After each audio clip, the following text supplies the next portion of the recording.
Hey everyone, and welcome back for another deep dive. Mhm. Today we'll be exploring a fascinating discussion about justice and injustice from Plato's Republic. Oh, this is a good one. I love this one. It's an excerpt from a dialogue between, Socrates and Thrasymachus. They really go head to head on whether injustice is actually more profitable than justice. Which, on the surface, kind of seems like it might be, right? When you just look around. Yeah, so this is a debate for the ages for sure. And you're in for a treat. It's some really deep stuff we're going to be unpacking today. Yeah, buckle up. So Thrasymachus, he just comes right out and says it.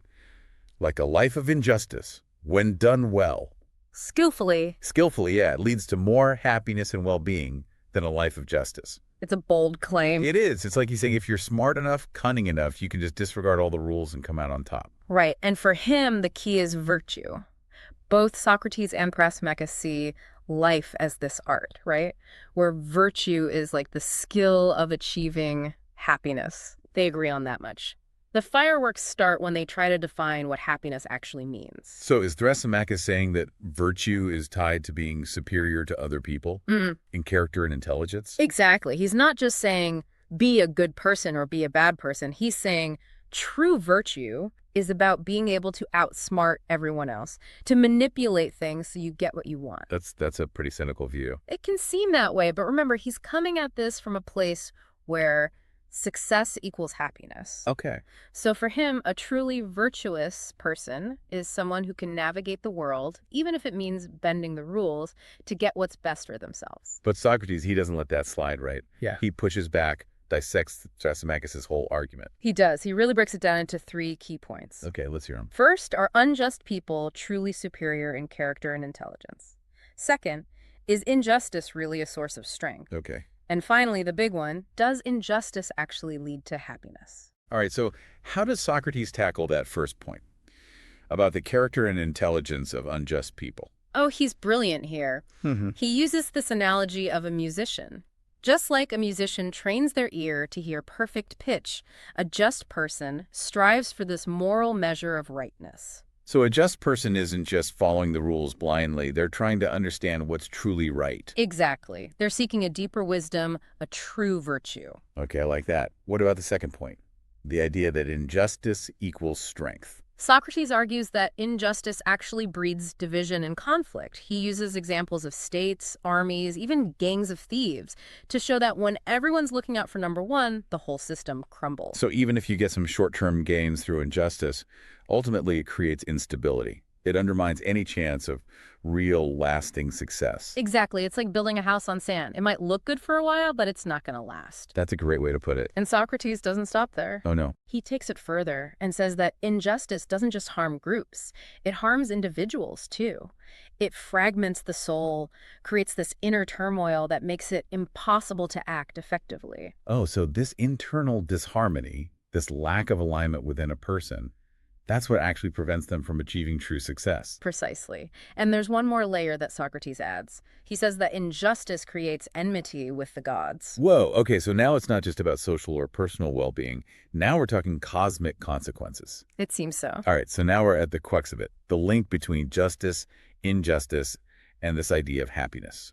Yes, and Socrates introduces this concept that the soul has a function, a purpose, and that justice is what allows it to fulfill that purpose. Wait, hold on.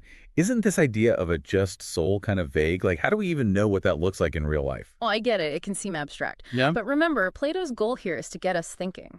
He wants us to question our assumptions and delve into these bigger questions about what it means to live a good life. So maybe it's less about specific actions and more about the overall direction of our lives.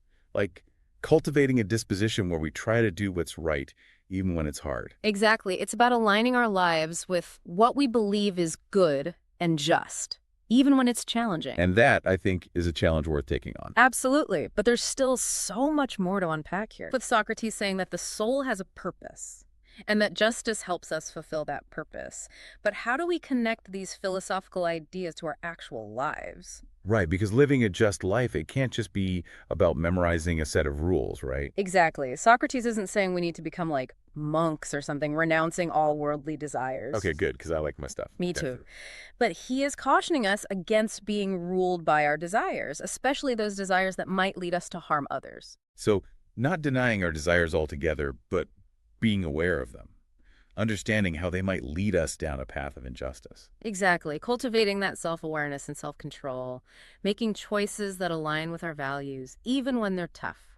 Which brings us back to Thrasymachus, right? Yeah. His argument that injustice pays off. We see it all the time, people who seem to succeed by being ruthless. Yeah.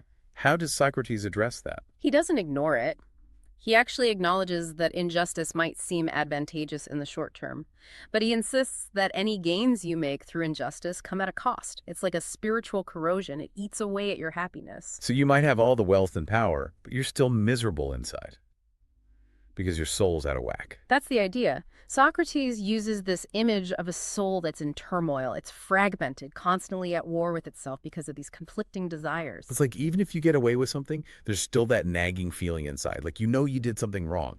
Exactly. And Socrates is saying that true happiness can't come from those kinds of gains. It has to come from an inner alignment, from living in accordance with your values. So how do we do that? How do we cultivate that inner harmony? Does Socrates give us any practical steps? Well, he's not big on handing out formulas, but what he does do is model this constant questioning. He challenges us to examine our motivations, to think about the consequences of our actions, and to seek wisdom beyond our immediate wants. So it's more about slowing down, reflecting, Mm. making sure our choices match up with our values. Exactly. But you're right, that can be really hard in today's world. It is. It's like everything's so fast-paced, Yeah. and we're constantly bombarded with messages telling us to just grab what we can. Right, it's a constant struggle. But Socrates believes it's a struggle worth having, because the reward is a life that's truly fulfilling. A life where our actions have meaning and purpose. Yes, a life where we're not just reacting to our desires, but acting in accordance with our deepest values. You mentioned earlier that the soul has a specific function. Can you unpack that a bit more? Sure, so imagine your soul is like a musical instrument. It has all this potential to create beautiful music, but only if it's tuned properly. And in justice, that's like playing the instrument out of tune. You just get noise. Ah, so justice is like tuning the instrument. Exactly. It's about allowing your soul to express its full potential. So living a just life means finding that inner harmony. Precisely. And this leads to Socrates' most powerful argument for justice. By living a just life, we achieve true happiness.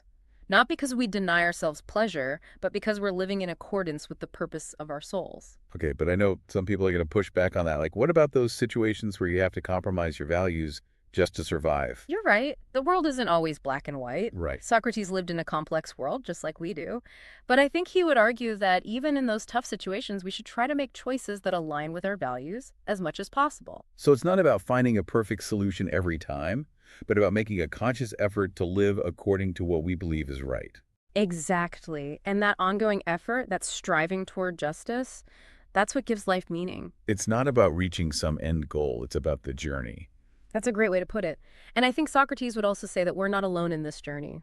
Justice isn't just an individual pursuit, it's something we cultivate together in our relationships, our communities, the choices we make every day. So it's about recognizing that our well-being is tied to the well-being of others. Exactly.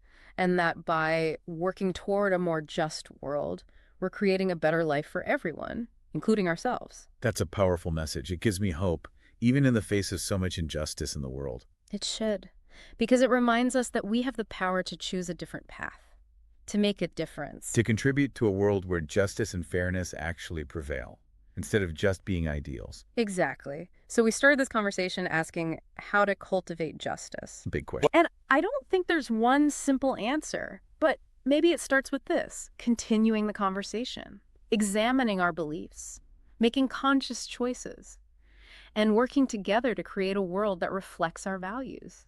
And I think we've all learned a lot. Definitely. We've covered a lot of ground. Yeah. But for me, the big question that still remains is how do we actually bring this into our lives? How do we actually cultivate justice, not just talk about it? Right. How do we bridge that gap between the ideal and the real? Well, I think Socrates gives us some really valuable insights. Like, he emphasizes the importance of self-reflection. Okay, what does that look like? It means taking the time to examine our motivations. Like, why do we do the things we do? Right, not just acting on autopilot. Exactly. Are we driven by greed, envy, a thirst for power? Or are we acting from a place of compassion, fairness, a genuine concern for others? It's almost like hitting that pause button before we do something, right? and asking ourselves, okay, why am I doing this? What are the consequences going to be? Not just for me, but for others too. Exactly. That kind of self-awareness is crucial because it helps us make more conscious choices, choices that are in line with our values, even when they're hard. You know, I've been thinking about times when I've acted impulsively Hmm. without really thinking things through. And then later I'm like, ugh, why did I do that? It's like there's a part of me that knows what's right, but sometimes it gets drowned out. That's that inner struggle Socrates is talking about. He Yeah. says that reason, that part of us that can tell right from wrong should be in control, like the charioteer guiding our passions, not the other way around. So we need to strengthen that voice of reason, Right. learn to listen to it more. Exactly. And that takes practice. It's a continuous process. Yeah. But the more we cultivate that reason and self-control, the more we can make just choices. Okay, that makes sense on a personal level. But what about the bigger picture? Like, what about our community? What role does that play in cultivating justice? Socrates actually talks about that a lot in the Republic. He says that we're not isolated beings, we're social creatures. And true justice, he argues, can only be achieved within a just community. So, working on ourselves isn't enough. We also need to consider how our actions affect others. Right. It's about engaging in honest dialogue, listening to different perspectives, Yeah. and then working together to create a society that's fair for everyone. It's like recognizing that our well-being is tied to everyone else's well-being. Exactly. But all this can feel really daunting sometimes. Yeah. Especially when we look at the state of the world, it's easy to get discouraged. Right. Like, what difference can I possibly make? I think Socrates would say that striving for justice isn't about achieving some perfect utopia. It's about that constant effort to live in accordance with our values. Even small acts of justice can create a ripple effect. So it's about focusing on what we can control, our own choices, Yeah. and holding on to that hope that we can make a difference. Exactly. And remembering that we're not alone in this. Throughout history, people have fought for justice. Their courage can inspire us to keep going, to never give up. This has been a really amazing conversation. I feel like I'm walking away with so much to think about. Me too. I always find myself coming back to these ideas. Yeah, I think Socrates and Thrasymachus have given us a framework for how to approach these big questions about justice and how to live a good life. And while they may not have given us all the answers, Right, they never do. it's the questions that really matter. That's what keeps us learning and growing. Well, on that note, thank you everyone for joining us on this deep dive into Plato's Republic. It's been a real pleasure. It really has. And until next time, keep those conversations going. Keep reflecting. Keep striving for that just soul. Because we believe you can make a difference.